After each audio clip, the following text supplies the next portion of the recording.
Hi friends, welcome to Jayasuja's kitchen. இன்றைக்கி வந்து நம்ம பார்க்க போகிறது என்னென்னா திணை பருப்பு அடை.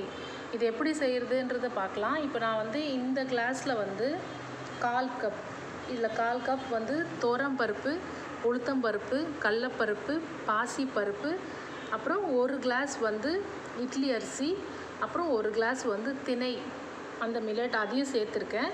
இது எல்லாத்தையும் நான் வந்து 3 to 4 hours நல்லா ஊற வச்சு எடுத்திருக்கேன். இது கூடவே நான் வந்து ஒரு 5 காஞ்ச மிளகா, ஒரு ஸ்பூன் சோம்பு, இது எல்லாத்தையும் தண்ணியில் கொஞ்சமாக போட்டு ஊற வச்சுருக்கேன். இது எல்லாம் சேர்த்து நான் மொத்தமாக கிரைண்ட் பண்ணி எடுத்துக்க போகிறேன். இப்போ கிரைண்ட் பண்ணிவிட்டு பார்க்கலாம். இப்போ பார்த்தீங்கன்னா நம்ம இந்த மாவு அரைச்சாச்சு, அந்த பருப்பு அடைக்கான மாவு.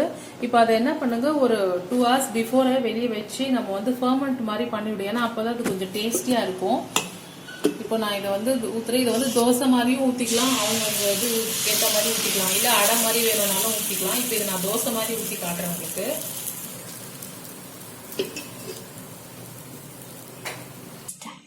இப்போ வந்து இதை வந்து திக்காவும் நம்ம ஊற்றிக்கலாம் இந்த மாதிரி. இப்போ இது மேலேயே நம்ம வந்து வெங்காயம் கூட ஆட் பண்ணிக்கலாம்.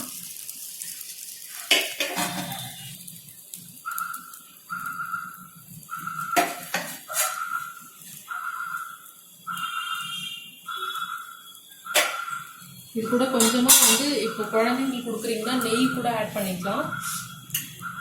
நான் இப்போ எண்ணெய் ஆட் பண்ணிக்கிறேன், வேணும்னா நெய் கூட ஆட் பண்ணிக்கலாம்.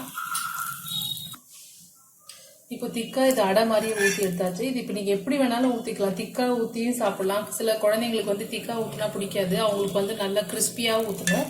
அப்போ அப்படி இருந்ததுன்னா நீங்கள் இந்த மாதிரி நல்லா கிறிஸ்பியாகவும் ஊற்றிக்கலாம். இந்த மாதிரியும் தோசை நல்லா கிறிஸ்பியாக இருக்குது பாருங்கள், இந்த மாதிரியும் ஊற்றி கொடுக்கலாம் குழந்தைங்களுக்கு. இப்போ நமக்கு வந்து திணை பருப்பு அடை வந்து ரெடி ஆகிடுச்சு. இப்போ பார்த்தீங்கன்னா இந்த திக்காக ஊற்றி ஆனியன்லாம் போட்டிருக்கேன். இந்த மாதிரியும் ஊற்றிக்கலாம், இல்லை நீங்கள் கிறிஸ்பியாக வேணும் தோசை மாதிரி குழந்தைங்களுக்கு அந்த மாதிரி வேணும்னாலும் இது நீங்கள் நல்லா கிறிஸ்பியாக ஊற்றிக்கலாம். இப்போ பாருங்கள், இது சாஃப்டாக இருக்கும்.